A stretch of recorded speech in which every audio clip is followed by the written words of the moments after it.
Selamat siang, Pak John. Kami dari kelompok 13 dan pada kesempatan kali ini kami akan melaksanakan wawancara sebagai bagian dari ujian akhir semester kami dengan mata kuliah Wawasan Dunia Kristen ketiga. Dalam wawancara ini kami akan membahas mengenai intermediate state atau masa antara dan kedatangan Kristus yang kedua kali bersama dengan narasumber yang sudah bersedia meluangkan waktunya. Sebelumnya, izinkan kami untuk memperkenalkan diri terlebih dahulu. Saya Cinta Milisa Vivi Wairara. Perkenalkan, saya Brigit Mariana Winowongkai. Saya Ovelia Natali.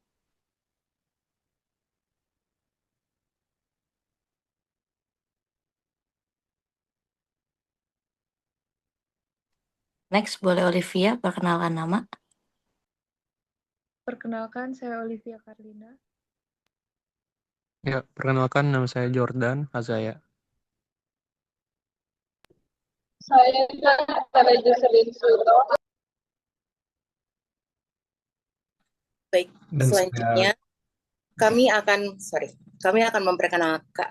mempersilahkan narasumber untuk memperkenalkan diri mulai dari nama, pelayanan yang sedang dijalani, serta domisili gereja. Dipersilakan. Oke, jadi nama saya Grant Wilson Nicholas, sedang di Amerika, Los Angeles. Pelayanannya ada di GMS, Gereja Mawar Sharon. Pelayanannya sedang melayani di generasi anak-anak dan anak muda, terutama yang kuliah, anak SMA, SMP, dan yang anak-anak masih SD juga. Gitu. Bersekolah di Grace Mission University, sekolah eh, teologi yang berasal dari gereja Korea, Grace Mission Internasional, yang dominasinya adalah Presbyterian, tapi campur juga sama yang lain, konservatif dan lain-lain juga. Terima kasih Kogran atas perkenalannya. Tanpa berlama-lama lagi, izinkan kami memulai sesi wawancara dengan pertanyaan pertama. Untuk pertanyaan pertama, menurut Kogren, bagaimana sih keadaan manusia ketika berada di intermediate state, masa antara, sebelum kedatangan Kristus kedua kalinya? Oke, it's menarik aja karena kita tuh ada di akhir zaman, sedangkan kita memang ada benar-benar di akhir zaman itu. Em, Bagaimana keadaan manusia? Hmm, Waktu pertanyaan ini muncul sih langsung simpel. Sebenarnya tugas kita sebagai manusia itu apa sih? Em, it's a very simple things. Pernah dengar waktu itu dari satu pendeta. Kita tuh sebenarnya pernah mikir nggak ya, kenapa nggak kita terima Tuhan Yesus 3, 2, 1, amin, kita langsung masuk surga. Kan nggak perlu ada pencobaan, nggak perlu ada ujian, masuk surga. Sealed kan. Tujuan Tuhan kan memperbaiki hubungan kita dengan Tuhan. Jadi kenapa nggak terima Tuhan Yesus, amin, langsung masuk surga? Gitu. Pernah nggak mikir gitu? Ada yang mau jawab nggak? Kenapa? Kamu nggak langsung masuk surga aja? Kan beres. Gitu. Kenapa Tuhan membuat manusia stay setelah terima Tuhan Yesus? Setelah diselamatkan. Anybody can answer? Ada yang mau jawab? Salah nggak apa-apa, by the way. Nggak ada benar salah juga sih. Ini perspektif.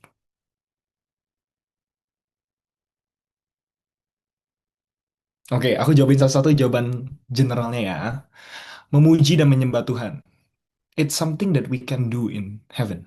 Sesuatu yang bisa kita lakukan di surga. Kita nggak, Tuhan nggak perlu membuat kita stay untuk bahasannya sebelum Tuhan datang untuk memuji dan menyembah Tuhan. Kenapa ya? Kita bisa datang, kita menyembah dan memuji Tuhan. Apalagi, um, it's mostly a lot of things we can do in the church is actually we can do it in heaven. Tapi ada satu hal yang kita nggak bisa lakuin di surga, tapi kita bisa lakuin di dunia. Yaitu apa? Menangin jiwa-jiwa. Gitu loh. There's one statement yang aku suka banget pernah dengar. Without man, God will not. Without God, man cannot. Aku ulang ya. Tanpa Tuhan, manusia nggak bisa. Tanpa manusia, Tuhan nggak mau. Gitu. Memuji dan menyembah Tuhan bisa. Ya ada sih jawaban orang itu, ya supaya imannya itu teruji. Kalau di Ayub itu Tuhan izinkan Ayub mengalami banyak lembah untuk supaya imannya keluar seperti emas, ya itu ada juga salah satunya. Tapi kalau kita bisa tahu isi hati Tuhan, surat wasiat Tuhan itu di Matius 28 bahasannya sebelum Tuhan Yesus naik ke surga itu, surat terpentingnya adalah jadikanlah semua bangsa dan murid. Itu adalah isi hati Tuhan kenapa setelah kita diselamatkan nggak langsung masuk surga aja. Kan bisa beres. Tapi itu em, Tuhan nggak mau pakai malaikat, tapi Tuhan pakai kita manusia. Setelah kita terima keselamatan atau kita terima sesuatu yang kita sudah terima, kita bisa kasih ke orang lain. Jadi bagaimana keadaan manusia setelah masa antara ini, masa antara Tuhan datang dan masa masa nanti Tuhan datang kedua kali? Kenapa nggak perlu langsung Tuhan naik ke surga, kan beres gitu loh? Kenapa there's a spare of time yang Tuhan kasih, which is pertanyaannya tadi masa antara itu sebagai sebuah spare of time untuk Tuhan bisa partnership dengan kita untuk memenangkan banyak anak-anak lain yang udah terhilang gitu. Pertanyaannya adalah bisa nggak kita sebagai manusia terima surat itu, surat wasiat itu bahasannya, tugas itu yang penting. Gitu sih. Apakah menjawab? Oke kok, thank you menjawab. Oke. Move on ke pertanyaan yang kedua. Pertanyaan kedua itu salah satu tanda sebelum kedatangan Kristus yang kedua kali adalah terjadinya masa sengsara. Itu ada di Matius 24. Nah, gimana sih pendapat dari Koko mengenai masa tersebut? Oke, ini seru banget karena ini semua tercatat di Wahyu ya sebenarnya jawabannya. Em, Jadi ada beberapa gereja yang percaya pre-tribulation, mid-tribulation, and post-tribulation. Tribulation ya tadi masa sengsara. Nah, kalau aku personally percaya pre-tribulation. Kalau dibaca di Wahyu itu, sadar nggak semua nanti roh-roh jahat, penakluk-penakluk, pemerintah-pemerintah itu sebenarnya sudah jatuh dari surga. Sepertiga malaikat itu jatuh. Jadi sebenarnya udah ada di sini. Tapi kenapa sadar nggak kejahatan dunia itu progresif, nggak langsung boom gitu. Bayangin aja kalau misalnya nih seluruh setan di dunia ini dikumpulin aja di satu tempat Indonesia misalnya. Percayalah dalam satu malam Indonesia akan hancur. Tapi kenapa tidak segitunya? Ada ada ada yang eh, memang makin lama makin buruk, tapi pekerjaan iblis tuh rasanya masih dibatasi karena di Wahyu ditulis masih ada malaikat-malaikat yang menahan untuk roh-roh jahat itu memerintah. Kenapa? Karena masih ada yang namanya gereja gitu. Nah, em, menurut aku itu pre-tribulation. Pre-tribulation artinya apa? Tribulation itu gereja Tuhan akan diangkat. Gereja Tuhan akan diangkat, makanya masa tribulation ini terjadi, masa penderitaan. Karena antikristus nggak akan bisa memerintah sedemikian rupa kalau gereja masih ada. Gereja artinya apa? Gereja itu berarti masih ada kerajaan Allah di dunia. Jadi waktu gereja nanti pengangkatan, which is rapture, itu baru nanti tribulation datang. Tapi ada beberapa gereja yang percaya mid tribulation, 3,5 tahun dulu setelah masa antikristus nanti baru diangkat. Ada yang percaya bahwa gereja akan mengalami itu juga itu semuanya. Semua masa penderitaan itu. Nah, tapi kalau aku percaya pre tribulation. Pendapat aku gimana? Instead of kita pusingin, aduh gimana nanti datang atau enggak. It's simple sih. Aku suka banget. eh, ini sebenarnya cara aku yakinin orang kalau Tuhan itu bukan Kristen itu bukan agama tapi beneran. If you open Wahyu, Wahyu itu ditulis 2000 tahun lalu. Kalau kalian mau baca nanti ini untuk UAS kalian, bacalah Wahyu itu bagus banget. Salah satunya tuh di Wahyu 14 atau 12 aku lupa. Sebelum kedatangan Tuhan Yesus kedua kali, itu nanti sungai Euphrates namanya. Itu akan kering dan kerajaan utara dan kerajaan timur itu akan berkumpul dan melewati sungai itu. Kalau dibuka sekarang, sungai Everett sekarang, kalau kita search di Google, itu udah kering karena global warming, which is itu ditulis 2000 tahun yang lalu. Gitu. Apakah kebetulan? Orang mungkin bisa bilang kebetulan, tapi kerajaan utara dan timur kemungkinan besar, ini bisa salah ya. Kemungkinan besar itu antara Rusia dan Cina yang akan berkumpul. Gitu. Nah, it's a very real things gitu. Em, Fokus kita bukan oh nanti gimana kita nggak bisa sengsara ini dan lain-lain, tugasnya udah simpel aja. Tuhan tuh pasti datang, waktunya tuh pasti datang. Kita nggak perlu ngira-ngira, oh bentar lagi kah, ini kah. Waktunya nggak akan lama sih jujur. Kalau bisa ngomong tuh bentar lagi sebenarnya Tuhan tuh akan datang. Makanya hati ini waktu ngomong ini tuh dak dikduk. Kenapa? Bukan karena nanti penderitaan gimana. Aku sih percaya aku udah diangkat ya setelah tribulation ini terjadi semua.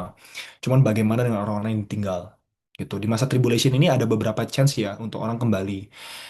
Masa tribulation emang berat, and it's real. Gimana sekarang makin nyata. Masa tribulation itu salah satu contohnya, orang itu, orang tanpa tanda 666 di jidat atau di kepalanya nggak bisa jual dan beli sesuatu. Which is kemarin ada yang cerita, orang ke Cina itu pegang cash nggak bisa beli apa-apa. Soalnya mereka eh, butuh kartu atau itu semua itu udah menjalar banget ke sana. Tuh. Nah, fokusnya ya kita nggak perlu fokus ke situ, tapi fokusnya adalah ya tadi sih connection tuh nomor satu di end times ini supaya kita lakukan bagian kita, bagiannya Tuhan ya bagiannya Tuhan. Tuhan izinkan itu terjadi pasti itu sesuatu.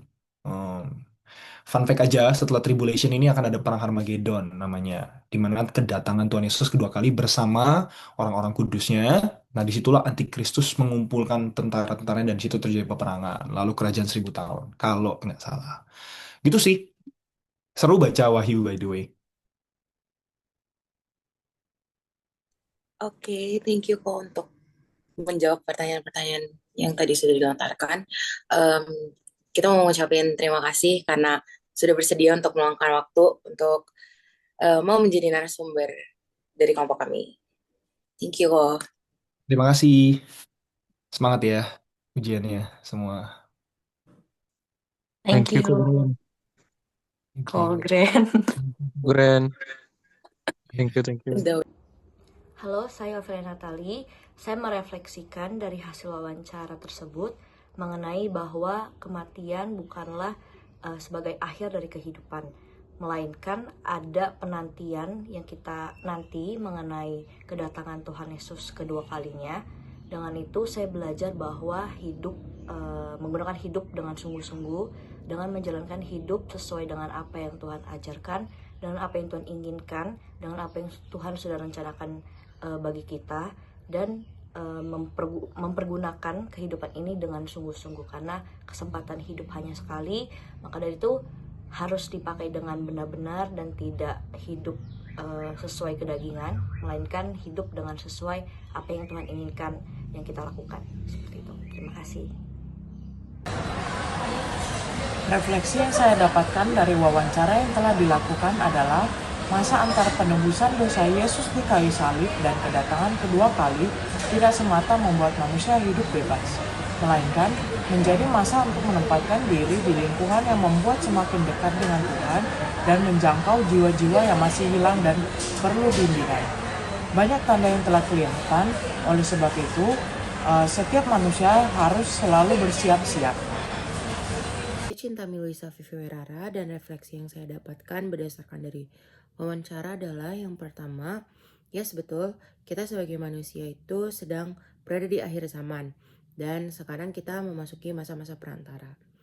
Nah, yang bisa saya dapatkan dari hasil wawancara adalah kita sebagai manusia memiliki tanggung jawab bukan cuma untuk memuji dan menyembah Tuhan, tetapi kita juga punya tanggung jawab untuk menyelamatkan jiwa-jiwa yang terhilang. Tuhan ingin memakai setiap dari kita yang sudah percaya terlebih dahulu untuk menyelamatkan mereka yang masih belum mempercayai Tuhan. Selanjutnya, dalam masa tribulasi, saya jadi memahami bahwa setiap dari kita pasti akan melalui masa itu. Dan kita harus percaya bahwa Tuhan akan kembali. Tapi yang menjadi fokus kita adalah bukan tentang masa tribulasinya itu sendiri, tetapi bagaimana kita melihat bahwa ada orang-orang di sekeliling kita yang belum terselamatkan, dan caranya adalah kita membagikan keselamatan itu, keselamatan yang sudah kita terima dari Tuhan kepada setiap dari mereka. Yang saya dapatkan setelah melakukan wawancara dengan narasumber, saya memperoleh pemahaman yang lebih baik dalam mengenal intermediate state atau masa antara dan kedatangan Kristus yang kedua kali. Saya menyadari bahwa kehidupan di dunia ini bersifat sementara, sehingga yang terpenting adalah bagaimana saya menjalani hidup sesuai dengan kehendak Tuhan. Penjelasan tentang intermediate state mengingatkan saya bahwa setiap orang akan mempertanggungjawabkan hidupnya di hadapan Tuhan, sehingga saya ingin semakin bertumbuh dalam iman dan membangun hubungannya yang lebih dekat. Selain itu, Pembahasan mengenai tribulasi atau masa sengsara membuat saya memahami bahwa sebagai orang percaya, saya tidak boleh takut menghadapi berbagai tantangan hidup. Sebaliknya, saya harus tetap percaya dan setia kepada Tuhan dalam situasi apapun. Kedatangan Kristus yang kedua bukan menjadi suatu yang menakutkan, tetapi menjadi pengharapan bagi setiap orang yang hidup dalam iman kepadanya. Perkenalkan, saya Olivia Carlina. Saya akan merefleksikan dari wawancara yang telah kami lakukan. Dari wawancara ini, saya belajar bahwa setiap orang percaya, tugas saya bukan hanya memuji dan menyembah Tuhan, tetapi juga membawa orang lain untuk mengenalnya. Saya tersadar bahwa ada hal yang dapat saya lakukan di dunia ini, tetapi tidak lagi di surga, yaitu memenangkan jiwa-jiwa bagi Kristus. Hal tersebut membuat saya merenungkan apakah selama ini saya sudah menjalankan tugas yang Tuhan percayakan dengan sungguh-sungguh. Pembahasan mengenai masa antara dan kedatangan Kristus yang kedua kali juga mengingatkan saya bahwa hidup di dunia ini hanya sementara. Saya tidak mengetahui kapan Tuhan akan datang kembali, sehingga saya perlu hidup dengan kesiapan dan ketaatan kepadanya setiap hari. Melalui wawancara ini, saya semakin memahami bahwa tanpa Tuhan yang tidak dapat melakukan apapun. Karena itu, saya ingin terus bertumbuh dalam iman, setia melayani, dan menjadi saksi bagi Kristus untuk orang-orang sekitar saya. Sekian, terima kasih. Perkenalkan, nama saya Jordan. Dari sisi wawancara ini, saya mendapatkan pembelajaran baru serta dapat merefleksikan beberapa hal. Saya belajar ternyata setiap orang dan gereja itu memiliki pandangan berbeda-beda, khususnya dalam konteks tribulasi. Narasumber menjelaskan bahwa pandangan dan tafsir Alkitab bisa berbeda-beda. Namun yang terpenting adalah pribadi kita sendiri dengan Tuhan. Bagaimana cara kita menjalankan hidup di dunia ini di masa antara sebelum kedatangan Tuhan Yesus yang kedua kali. Saya juga diingatkan kembali bahwa kita tidak tahu kapan Tuhan akan datang. Dan saya merenungkan, apakah saya sudah siap jika tiba-tiba Tuhan datang? Saya sendiri merasa masih perlu banyak hal yang diperbaiki dan dipersiapkan menjelang kedatangan Tuhan yang kedua kali. Karena itu, saya mau mulai serius dengan tanggung jawab dan kesempatan yang telah Tuhan berikan kepada saya.